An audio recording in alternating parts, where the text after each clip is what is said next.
Welcome back to another video on steering and a bit of a recap on what happened at the track day at Hampton Downs. So the car was pretty good. I had issues with heavy steering at full lock and I had issues with Ackerman.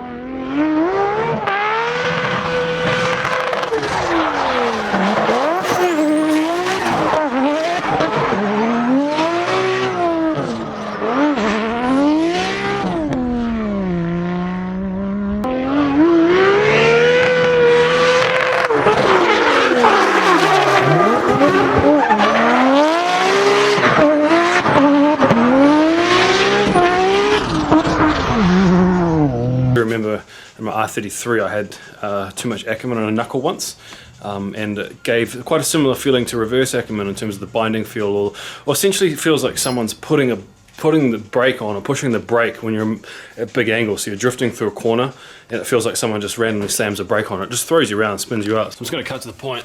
What I've just been doing is giving this a bash. Basically, because I run an 18-inch wheel, it's quite a big wheel.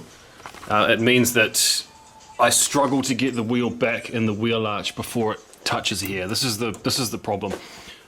A lot of guys are running 17-inch wheels on the car, and that will give me a lot more clearance back here, but I'm still sticking with the 18x9. I think they look way more staunch on S chassis. If I can get away with the 18x9, I'm going to keep it.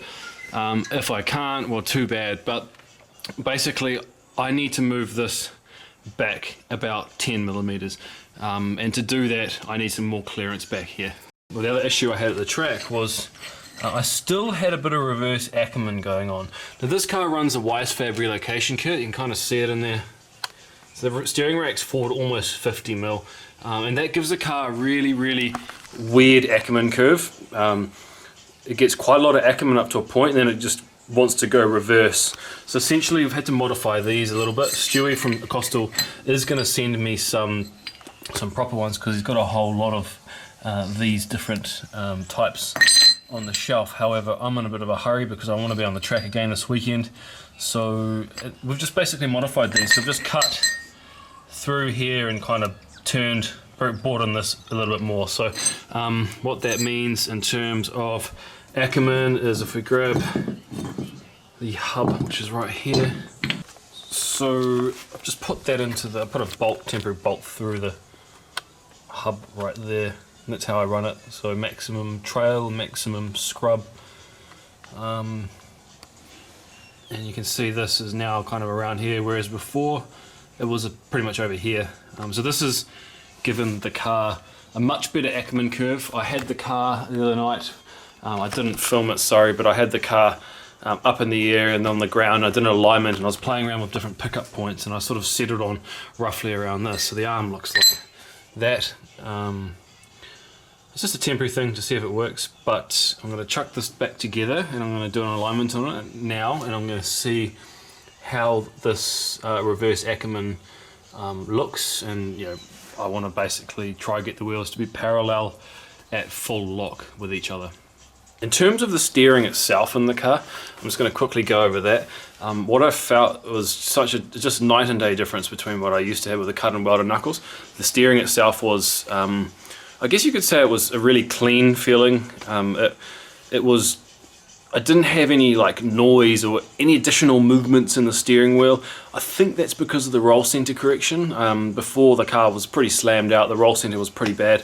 What I mean by clean is, for example, when I turn the steering wheel just going left, not even a drift, and turning it left and right, the steering wheel would just kind of stay in place. It didn't give me any feedback through the steering wheel. The only feedback I got was the feedback I needed to get. Whereas with the cut and welded knuckles, I was getting all sorts of different movements and sort of weird geometries coming through the steering wheel. So it's a much cleaner feel. And I think that I'm so close to getting the steering nailed. It's literally just an Ecumene curve thing, and it's literally getting that wheel back in the wheel arch. So the combination of these two things is going to fix, or at least basically finish, the steering in this car, which is going to be a great thing. And I really do wish that I went this whole roll center correction and more, I guess, configurable knuckle route a lot earlier, because I really took a long time to get off those cut and welded knuckles into something like this. It's just night and day.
Okay, so what I got here is, this is the Ackerman adjustment plate, and I've got the 4 settings, 1, 2, 3, 4. So at the moment, this is on maximum Ackerman. It's actually quite a lot of Ackerman. It may be too much, but let's move this plate, in fact move the hub to about there and move the bolt into there, and there's minimum Ackerman. So I've got a little bit of movement in this. As I said before, this is just a prototype plate. I need to find the sweet spot. I'm pretty sure this is going to work. We'll soon see on the turn plates. But there's no reason why I couldn't get a whole bunch of these plates made up. They're it's just a plate, just slip it in and change all your Ecumene curves and stuff like that. So pretty cool. It's such a real simple idea, but it's such a cool idea, and really powerful in terms of tuning the handling of the steering, etc. So I'm going to start by leaving this on maximum Ackerman, and we'll take it from there.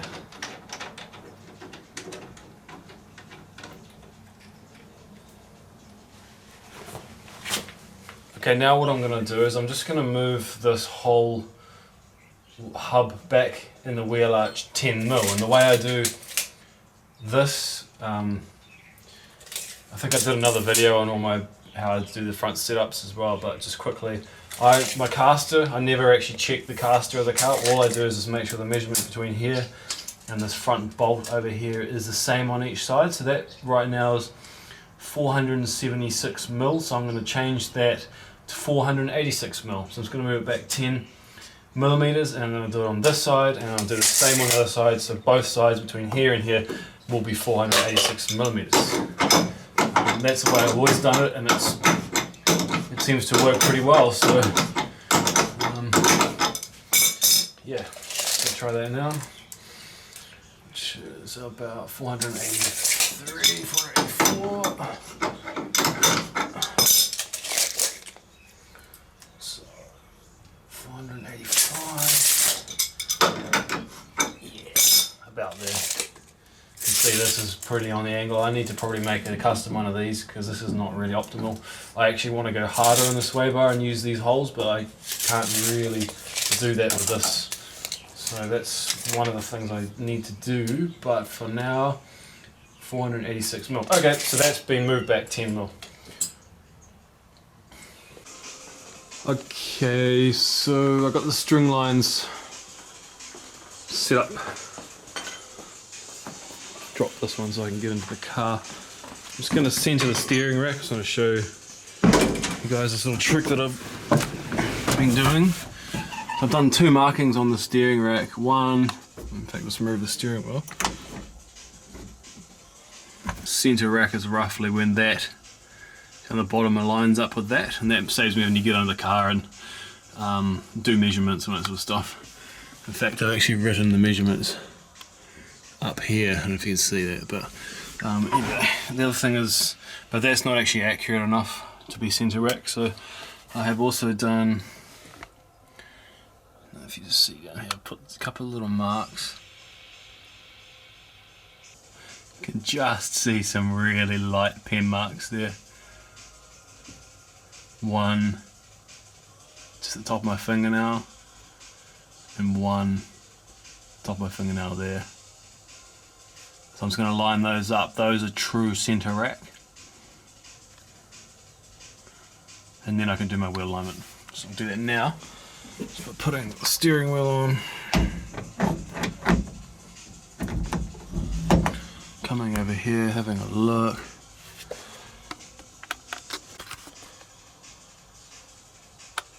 Okay, you can see a few more marks around there that are in line. 1, 2, 3, 4. There's one on top there as well. I really need to mark that better, but you can see roughly there, that's centre rack, and that saves getting under the car. So now what I need to do is lock the steering wheel. Normally I just, well, recently I've been locking it to the roll cage bar, so I just stick, and now I just string up a strop to the top of the roll cage, and that will hold the steering wheel centre whilst I'm doing my alignment. Alright, there it is. I really need to get myself a proper thing to lock the steering wheel, but whatever, it's going to do for now. Okay, I can see visually that I've got heaps of toe out on the front right.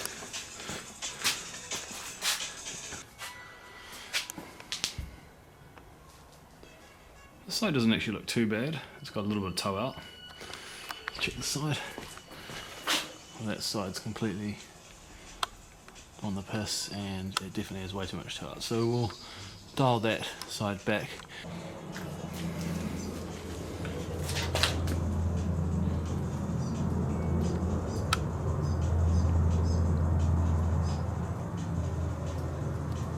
Alright, so I ended up just leaving it 7mm toe out on each side. It's sort of roughly around where I'll run it anyway, so let's jack this thing up now and have a look.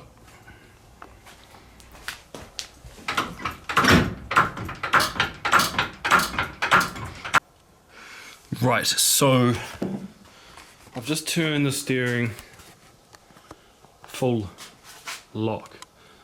That's what I've got. Whether or not that's going to be usable or not in terms of heavy steering, etc., don't know. What I'm concerned about really is the Ecumene Curve. If we get under the car, it's going to be really hard to show on the camera, but if we look at that one, if we look at the one trailing, we can actually see that this lead wheel has more lock than the trailing wheel. That wasn't the case before. The trailing wheel had more lock than the lead wheel. So the setting that we've got it on now is actually probably okay.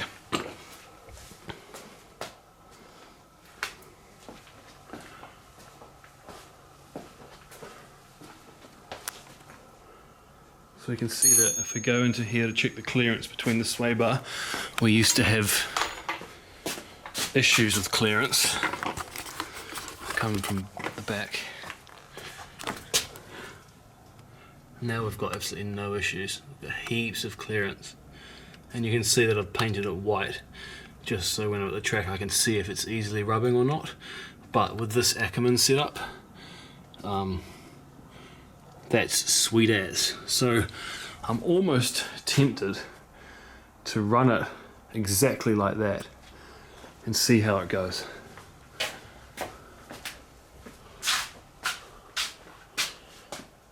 I mean, to be fair, if anything, it may have too much ackerman. I could always drop it back. Okay, so now what I've done is I've actually just adjusted the ackerman plate one click. So I've taken off full aggressive ackerman to one less than full aggressive. So there's 4 in total. So you can see now that it's towing out quite badly. Let's have a look at this side too, and that's also towing out quite badly. So I'm just going to tow that back to what it was, which is 7mm each side, about 14-15mm total, and I'm just going to see what the difference is in tow from doing that change, and then I'll jack it up again, and we'll just see how much ackerman it's got. So just by moving the steering that one ackerman notch, I've just calculated 30, it's gone from about 15 mil total tow out to roughly 32 plus 15 mils, so we're looking at like 47 mil tow out from 15 mil. So moving that ackerman pickup point just one click has roughly added about 30 mil tow out. So I'm just going to realign this again, and then we'll check the ackerman curve. Okay, so this is going to be a little challenging to see. I'm going to turn the steering wheel. Let's have a look at the ackerman curve that we get.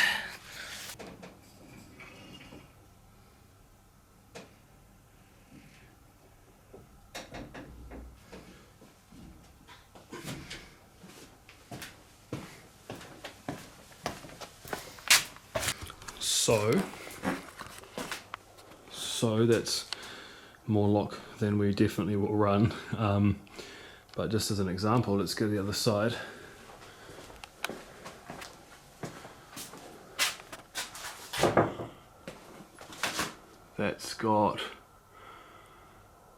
That's a lot more parallel to the other wheel than what that last setting was. So just that one click of ackerman has actually changed it quite a lot. We just check the clearance in there.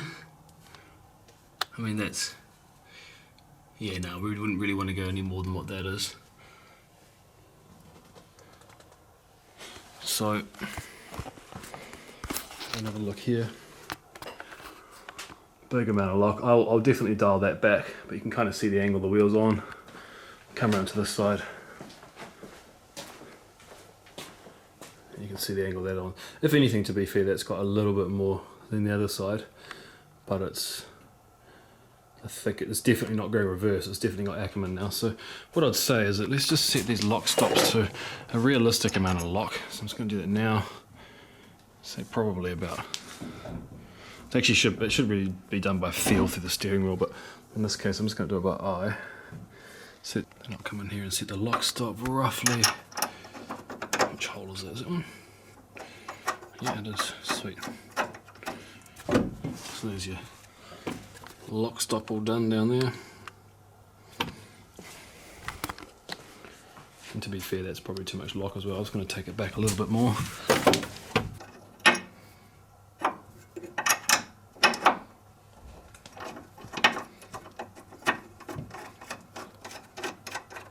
Right, so that's done. Check that amount of lock. It's quite a lot of lock. It's much more than I had at the track the other day.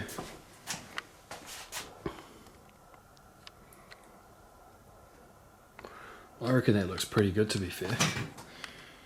I reckon that's a good starting point to get to the track. I've got a little bit more ackerman on this leading wheel.